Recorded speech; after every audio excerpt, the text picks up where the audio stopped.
So the question that we need to ask, I think that grounds the whole conversation, is really what comes with the digital world, and is this what our children need? And so this is what I'll address from a developmental relational perspective. If you're a developmentalist, your ultimate question is how is it that our children realize their full human potential? What is it that we need to do to create the conditions for them to thrive and flourish? And that ultimately is the question that everything else is contained in. It's not just about, should my child have a cell phone? Is it okay that they have this much screen time? Should they have a social media account? Should we use technology in the classroom? These are all important questions, but they're not the question. And so what I want to do is to ground it in, what is it that this means for their development. And Marshall McLuhan also said that any time you have a gain, there's a commensurate loss. So what are the gains that we've made before we look at the potential losses here? Well, as a result of our digital devices, in this brave new technological world we have access to information like never before. It is absolutely amazing. We are spared from our ignorance on a daily basis. We have all the answers at our avail. Even questions into Google contain things like, where are my car keys? We have the ultimate resources so that we never have to be faced with not knowing, right? Number two, we have the capacity to be entertained like never before. We have the world's best babysitters at our avail in apps and technology and media and these types of resources. But is this what our children need? Do we need to be saved from our boredom? Or is there something that was important in that too? Thirdly, our children now have the capacity to connect with each other like ever before. They have the biggest playgrounds that the world has ever seen, where they can go and meet each other in the social media world. But is this what our children need? Right? So these are the gains. We never have to be alone with our thoughts again. We have a very rich, vibrant world that lives out there in the digital space. The problem is that when you look at what this new world has brought, is that this actually isn't what our kids don't need this for strong development. In actual fact, it has the capacity to derail development. It has the capacity to actually have a generation of children who are less psychologically mature than their predecessors. And so with it, we have these wonderful tools at our avail, but we also have potent technologies that can take us off track. And so what do we do with this? We can't run for the hills. Do you know how many times I hear that for parents? I just want to run for the hills. I do want to go find the cave. I don't want to have to deal with this. This is the reality, but we don't have a choice. We have to go forward. So how are we going to do this? Well, what I know is it doesn't work to be a police officer. It doesn't work to turn our teachers into police officers, nor does it work to turn our parents into police officers. And we can't lead a child when we're tracking their usage, right? What do? I just found that they did this. We're behind. We can't lead from behind. So how do we get ahead? How do we get ahead of the problem? Well, we have to first start asking the question that is most important, which is, how do our children realize their full human potential? Because this is where we're going to find our answers. So there's three things in particular that our children need.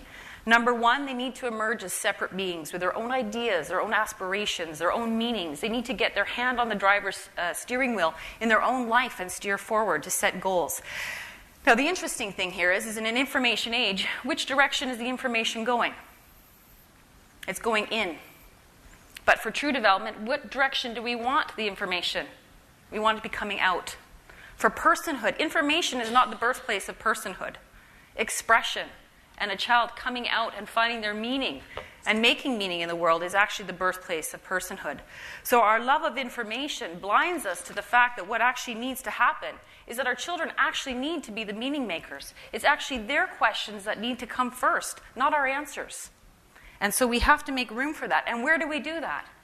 Where do we do that? We do that in play. For the young child, it's play that they need. And in the adolescent, it's creative solitude, it's daydreaming. It's these worlds that they create of their own making that are most important for personhood. And it's not for work.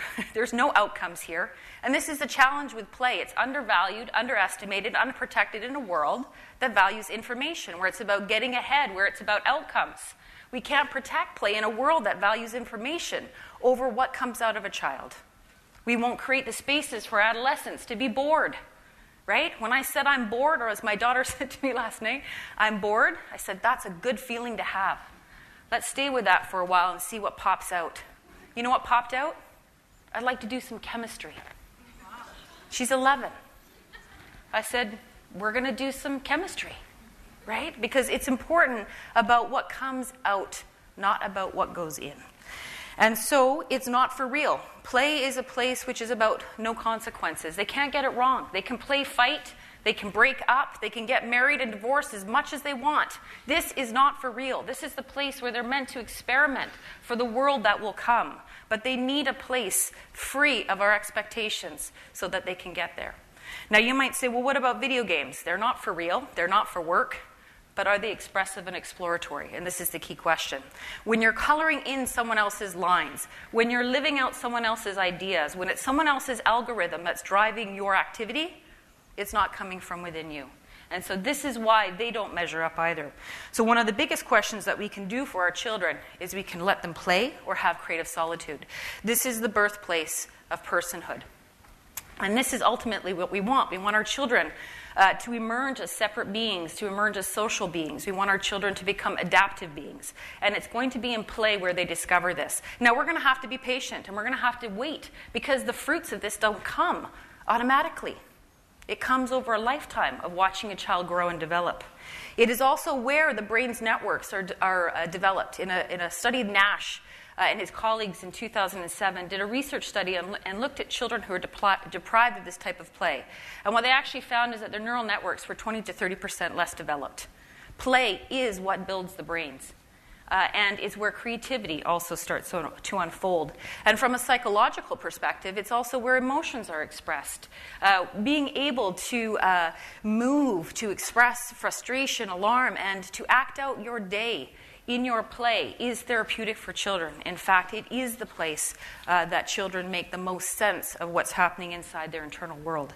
So what happens when we give them free access to information? Well, it's going to suffocate that tender individuality that's starting to come to the surface. It suffocates their ideas, it suffocates their curiosity, and it doesn't make room for their reflection. So they need time for this, and we need to buffer. It also interferes with healthy brain growth because it interferes with the type of play and solitude they need. And it can also trigger out tuning out defenses. So I'm sure you've all felt this. If you get bombarded with information, you no longer can pay attention. You can no longer read anything. It just doesn't go in anymore. And so what happens is that we have a balancing system where we can only ingest so much. We can't digest everything. And so it will trigger these tuning out. One of the hardest things, and I hear this a lot from parents, is when I turn off the devices, what happens? What do they tell you? They tell you, I'm bored. I don't know what to do. Now, I look at that and I think to myself, I would love to be bored. I'd love to be bored just for a moment. How could we be bored today? And bored means that there is a absence inside. If it's chronic and ongoing, it's an absence. Nothing is moving from within. And so this says to us, we have a problem here where too much is going in and not enough is coming out. Number 2, what else do our children need to realize their full human potential? They need adult relationships. They need relationships not because it feels good, but because it serves the purpose of caretaking. When you are dependent and immature, you need guides. You need people who can assume a strong stance to say, I'll take care of you. You can't make sense of this. I will take care of you and guide you through this. Now, how does that relationship unfold? Ideally, it unfolds in the first 6 years of life through the roots of attachment. This is Gordon Neufeld's paradigm on attachment science. And so in the first year, you have senses: touch, taste, smell, hearing, seeing. This is how they attach. By the second year of life, it's samesies. So the 2-year-old is a collection of characteristics of the people that they're most attached to. Who do they talk like? Who do they walk like? You know exactly who they're attached to. The 3-year-old is incredibly possessive. They don't understand why we don't get that sharing is overrated. They're incredibly jealous. They cling and they hold on to the things that they're most attached to. By the time they're 4, they seek to be significant. They want to matter. They want to be held in high esteem. They love to hear stories about themselves because it says, I remember. What I remember is important to me. And that's what they're seeing as we tell our stories about them. By the time they're 5, do they fall into love? Love in a deep way, in emotional intimacy, because this is where they share their heart contents. Right? It's not necessarily the magic thing that we say that's going to make them share their heart with us. It's the way that they feel in relationship to us that actually draws them out. Emotional intimacy is I am close, I feel warm, I feel safe, I matter, I belong, you are my home. And what should unfold from there is a sense of wanting to be known. This is a bias to reveal yourself. Have you ever seen your child struggle not to tell you a secret? Right? Because a secret is a separation. And the deeper they are that they are attached to you, the more that secret divides you. And it torments you. So if you want to unlock the bias to reveal secrets, the answer is not to go for the secrets. The answer is to go for the relationship. Because that creates the bias to be known. Nature had an answer for this. It didn't necessarily prepare us to live in a digital world, but it made attachment such that it couldn't be messed around with. It had all the answers inherent to it. And so our children need to have these deep relationships. And what does this do? This pushes them forth to mature, to become individuals that are socially and emotionally responsible, that can adapt, that are separate, and that can engage in community and be responsible in this respect. It also reduces their alarm and frustration from a world that is too big, too much, and too overloading for them when it comes to things like bullies or whatever other kinds of adversity they might experience. It also protects their heart. We do get hurt. That's the reality of having a heart that can feel, is it will get hurt, but the heart was never meant to be unprotected. It was always meant to have a guardian, and that's what relationships with an adult is meant to do. And also, it prepares the child for functioning as a healthy sexual individual. And so this was meant to be the groundwork that was to be laid to help our children become mature. Now, the challenge, of course, is that our children today, more than ever and ever throughout history, are more attached not to their adults, but to their peers. And where do they go to meet each other? They're now so smart, they've created the devices that they can find each other whenever they need to. In China, the word Facebook is renren, which means never-ending school. I think it was well named. Because they can find each other now in social media. In fact, social media was not born to like your grandma, was not born to friend your parents, although good on you for intruding on that. I love that, Maria. It was born to keep each other. It was meant to answer separation from one's peers. And so now they have a platform to keep each other close. Not us close, but each other close. And as a result, what does that do? It erodes their dependency on us. Because they have all their play dates. I had a lady once, an elder said to me, I used to count the number of shoes that were at my front door to know how many kids were home. But now I can't do that. Because just because their shoes are here, doesn't mean they're home with me. They come home, but they're on a play date, right? And it erodes. It's like feeding a child cookies before dinner. It erodes and sabotages the appetite that they would have for us at dinner time because they've been filled with so many others, and we lose our capacity to collect them. And finally, of course, there's no one who's supervising this massive play date. And as a result, what happens is there's incredible amount of wounding, cyberbullying, and these types of things that can happen. Now, the interesting thing, the research that's coming out, is guess who's most immune to this world? Guess who's most immune to seeking it out as a place of attachment? The kids who have strong adult attachments. The ones that are most hungriest go here to play. The ones who have the most satiating relationships, it's not a place that they find as much nourishment. And so, of course, the task for us is to build the type of relationships where they aren't hungry. As Gordon Neufeld says, I laugh every time he says it, if you don't feed your cat and your neighbor does, you'll surely lose your cat. And this is the idea. Finally, the last irreducible need that a child has is they need to face lack and loss in their life. They need to be able to handle the adversity that's going to come. They need to adapt, and they need to experience some help with this. No one goes willingly here looking for limits and restrictions, but yet we must present these to our children. Their brains don't come developed, in a sense, to recognize what is futile. It's actually the adults in their life that actually present the futilities to them. You'll recognize these if you have children or if you work with children. These are the limits and futilities that they will try to push and fight and argue and negotiate. We have incredible lawyers and sales potential here in our children as they try to push against some of these limits, and we will struggle with these as well. They want to win all the time. They want to hold on to good experiences. They want to do whatever they want. They want to turn back time and undo what has been done. They want to be smarter than they are. They want to avoid failure. They want to get their way. They want to know what's going to happen and not to be upset. there's some research that suggests our teens are spending anywhere from 30 to 50 hours a week in a digital world, in video games. Now, is this where life's futilities are going to be felt and learned? Right? I remember when I was younger, I used to watch Star Trek too, and there was this one episode that was always my favorite, and it was where they had the holodeck, right? You could go into the holodeck, and you could look around and say, I'd like to be in Hawaii, please, and I'd like a drink, and I'd like this music to be playing. And as a child, as a teenager, I looked at that and I thought, wow, I would love a holodeck. Like, I could use a holodeck right about now. But at the same time, I felt, even as a teenager, I felt the danger of that draw and that appeal.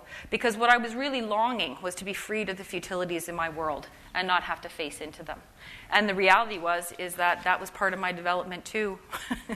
My development was to prefer the world that I lived in, where I did face adversity, where I did need some help through some of the sticking points, and that I couldn't escape that. And that was what certainly saved me from feeling like I needed to live in a holodeck.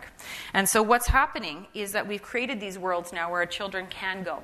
And what's the problem with video games? Not saying that they can't be used as treats and they aren't fun. Of course they are. But when they don't connect our generations, then who's going to represent the values? Like my grandfather would say to me when I tried to cheat at Monopoly, we don't play like that. That's not okay. And I would say, oh, you saw that. Yes, I did. And again, the futilities of life were taught to me by whom? By my grandfather. And why did I listen to him? Because I loved him. Right? And that attachment is what makes it sink in. The video games won't teach our children mastery of life skills because they oftentimes don't represent life. They don't support lack and loss. There are cheat codes. There are new lives to be had. There's always a workaround. They don't represent futility in the same way. They certainly don't hurt in the same way as some of life's futilities do as well. And we do have research that shows that the attachment fix involved with winning is addictive. And you see this, that I certainly see, issues around addiction and behavior in our kids today. And we do have to pay attention to what is happening for these kids, where it isn't a treat, where it isn't for fun, and it becomes another world that they live in. So now I've gone through all of that. The question is how do we find our way through that? It's the way we've always found our way through. Healthy development's always a matter of timing. There's a time to have a drink. There's a time to introduce our children to desserts and sugar. There's a time where it's appropriate for them to become sexual beings. There's a time for all of these things. My children say, Mom, when's going to be the time when I can have a phone? When you're mature enough to handle all that comes with. But when is that? I'm not sure yet. I will know when you're ready, though, and you will have all of this to your avail. But we have to wait to make sure you're ready. So when should they have access to information? What would be important? When they have a question. When they want to solve something. When they need a resource because there's something driven from within them to make sense of their world. When would we give them entertainment? When they're filled by the relational aspects that we can give them, and they're filled up, and this is just a treat. It's not a place of refuge. It's just a place to go and just have some fun, like a cookie would be, if you're thinking in a food analogy. So as long as they prefer their own story, there's no problem with entertainment. And when would there be time to have connection with peers? When they are enough of a self that they can withstand peer pressure. When they don't need it, they can stand with and they can stand also on their own. It's not, is this going to be important in their life, but when is it going to be important in their life? So what is our role then? Our role is to pay attention to developmental readiness, to try to gauge that in our child, and to be a buffer and to introduce these tools as we see that our children are ready and they're fit. There's this wonderful article called Steve Jobs Was a Low-Tech Parent. And Walter Isaacson, when iPads were coming out, Walter Isaacson was interviewing Steve Jobs for his book. And he asked him, Steve, what do your kids think about the iPads and stuff? And he didn't really see them around the house too much. And Steve Jobs says, we don't have those here. My kids don't use those. And he said, what do you mean? He says, we just, we don't need them at home. We just sit around the dinner table, we talk, history, books, that kind of stuff. And it was so interesting to me that the architect of the digital world knew exactly the role that these tools played. And in fact, some of the people that I actually listen to when it comes to, and I do research on, are people who work in the digital world because they have such a relationship with these wonderful devices as tools and actually see the dangers that are inherent with them. So sometimes people say, well, how do I know? How do I know as a parent? And I say, well, sometimes when my kids look at me and say, Mom, I need 15 minutes on my iPad to check my particular app. And I say, okay, that's fine, that's 15 minutes. Or half an hour, whatever it is. And then they say, but Mom, I need it to check my classroom and do some work on the computer. And I say, okay, well, have as much time as you want. Or I'm going to go, talk to Grandma on Skype. Okay, have as much time as you want. There are some things that these devices are like cookies. They're treats. And there's some things that are broccoli. And I would never say to my child, no, you can't have a second helping of broccoli. No more broccoli for you. You had your allotment. We have to monitor your broccoli uptake very carefully here. I'd say very quietly, sure, if you'd like more broccoli. And I'd be like, yes, they're eating broccoli. And so when we're looking at how our children are using our devices, do we say this serves development or it doesn't serve development? Where are their treats, which are okay? We never get rid of cookies, right? But where does it actually serve to derail? And what is the purpose behind their usage? When my kids say to me, Mom, can I go on my iPad because I'm bored? You automatically know the answer to that question, right? And so as a parent, we have to use our judgment about what are these tools for and to guide our children responsibly and not to be afraid to be a buffer. One of the things I hear most from parents today is that we may have rules in our home, but when they go out there in the world, the rules are all different. And that's the reality, is that we're not all on the same page. But if you have the relationship, you can at least know what your children are doing out there. So I do have some ideas. We face these challenges that this new digital world brings. And the number one is that we need to continue to believe that we are what our children need. Some of the research suggests that even in families who don't have even the basic necessities, that they will forego those to get their children the new digital devices because they're worried about them getting left behind. And we've lost confidence that actually what our children need most of all are our relationships. And number two, we need to invite dependence in other ways if possible. They are creating the technology that we're using. They're oftentimes teaching us the technology. It's a very interesting imbalance in the relationship where we are depending upon them to guide us. And so if this is going to be our future with them, we need to invite dependence in other ways. Whether it's a hobby, whether it's cooking, whether it's feeding them, whether it's collecting them up to go on hikes or walks or whatever it is, that we find a way to their side where they are still depending on us for what we have to offer. Number three, do we create rituals and rules to safeguard healthy attachment and also to prevent premature exposure to content, which is a huge issue for many parents and kids today. And so what would be some of the rituals? Well, based on attachment, we get to choose where we have our devices. Do we let them go in their rooms unsupervised, and also just to connect with their peers and out of the family home? I heard a man once talk about his father about 40 years ago in Italy, and he said, when I went to my father and said, I need a Walkman, my Italian father said, you're not having a Walkman. I don't like those Walkmans. And he said, but Dad, it's okay. It's good technology. No Walkmans in my house. And then his friend got a new Walkman, and his friend said to him, hey, I got this Walkman. Do you want it? And so he came home to his father, and he said, Dad, I got a free Walkman. You don't even have to pay for it. Look at this. Can I have this Walkman? And his dad said, no Walkmans in my house. I don't like it. And he said, but Dad, why? Why can't I have a Walkman? Everybody else has a Walkman. I need a Walkman like everybody else. And you know what this Italian father said, 60 years ago to his son, or 50 years ago? I don't want you to have anything in this house where you have earphones, because then you can't hear your mama and your sister talk to you. So beautiful. He didn't get that from a book, I can assure you. He got that from cultural beliefs, that nothing came between him and his relationship with his son. And he saw a set of earphones in that light. I think we have all the cultural wisdom we need. We just can't be blinded that it's all there. So what are the rituals, right? In my house, we use the POS, Internet Security System, right? Parent over shoulder, right? Teacher over shoulder. And it's not in a way that's policing. It's like what's going on, and away they go. But there's a sense that this is here where I can keep my eyes on, guide my children as I need to, or leave them alone because everything is working fine. Do we have it at the dinner table? Do we have it when we collect our children after school? How do we use these tools? And what do we communicate with our children in our usage? Number 4, we have to make it easy for them to attach and fully and deeply to us. We need to make ourselves available available. We need to go and find them. We need to try to find ways to collect them, shared interests, feed them at our table, keep the structure in our house so that we have regular points of contact. This will be our relationship that we need to maintain. And the way that we do this, and when we do this well, we will immunize them. Because the attachment hunger will be fed from us. The place that they will go to be satiated will be us. And so the dangers that lurk in the social world, social media world, if they're more or less, they'll be immunized from that because they won't be drawn there as much.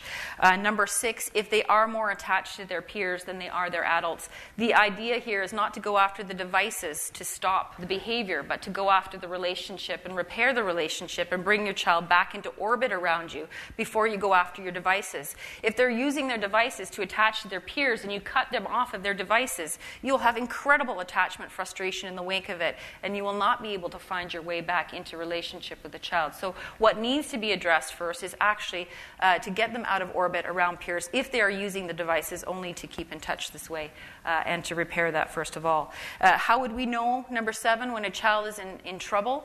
Sneakiness, obsession with their devices, not being able to put them up and down. The test would be to say to your child, I'm going to give you half an hour or an hour, whatever it is, on your device. Can I count on you to get off of it? If they can't, or there's eruptions constantly, you would know that you've got something else at play here. If they can, then you know it's being used responsibly. It's not causing a divide in your relationship. And finally, we need to take the lead in using technology appropriately.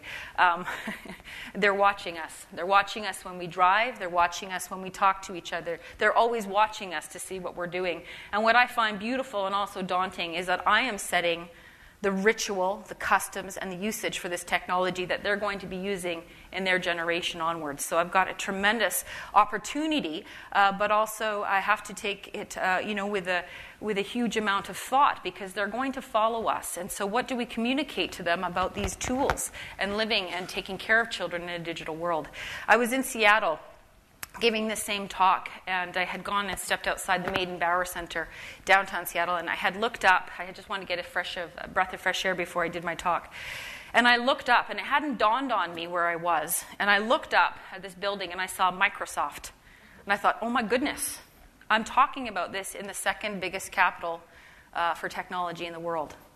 And I'm thinking, I wonder how this is going to go for me. They were a wonderful audience. And one of my favorite parts of it is at the very end of it, when a father, a tech guy, jumped out of the audience. He says, Deb, I know the problem. And I said, what's the problem? He says, we love our tools. We love them. They are wonderful. I'm like, I'm with you. He says, but they blind us. They blind us, Deb. We love them so much that we can't possibly, we're having a trouble consciously trying to figure out how we introduce these to our children. And I said, I agree with him. But I think we can get around that. And so in conclusion, what I would leave you with is that our role is not to send our children into the digital world empty-handed, only with their technological tools in tow. Maturity is and always has been the prerequisite for true digital citizenship. And to this end, adults are the best devices. And if we can keep hold of that, I think we'll find our way through. If we realize that it's our job to make sure that they have play and creative solitude so that expression comes out of them and that the tools don't leave them expressionless. If we build relationships that can truly satiate and take care of them, then they won't be drawn to other places to be fulfilled and all the dangers that may lie there.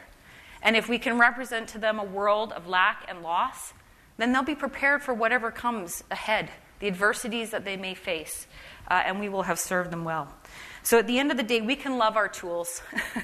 I don't want to stop loving my tools, but please don't let them blind us.